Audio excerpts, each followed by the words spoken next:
Okay, ada yang komen, physical for what? Bahaya kot letak dekat rumah, hilang pisang. Ada antara kita yang risau nak pegang emas fizikal untuk simpan sendiri. Sebenarnya penting ke emas fizikal dekat tangan? Bila emas yang dekat tangan kita sendiri, apa pun terjadi kepada syarikat pengeluar, kita tak ada masalah. Kalau jatuh bankrupt sekalipun, emas dekat tangan kita tidak terjejas.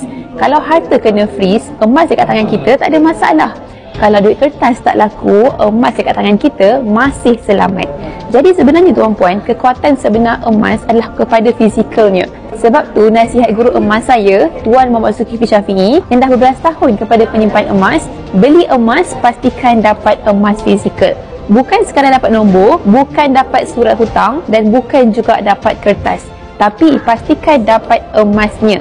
Siapa yang cuba-cuba selain daripada tu, dia akan belajar pengalaman yang sangat mahal dengan emas.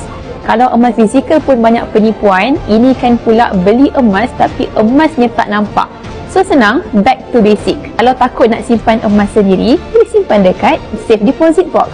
Jadi bagi tuan-puan yang berminat untuk mulakan simpanan emas fizikal hari ini, dan boleh mulakan serendah RM100 di akaun emas CAP Public Gold, tuan-puan boleh terus rujuk pilih video tutorial ataupun tekan link di bio saya untuk daftar akaun emas Public Gold. Saya akan bantu tuan-puan untuk mudahkan simpanan emas dengan cara yang terbaik. Teruskan follow saya untuk dapatkan ilmu mengenai emas dan keuangan.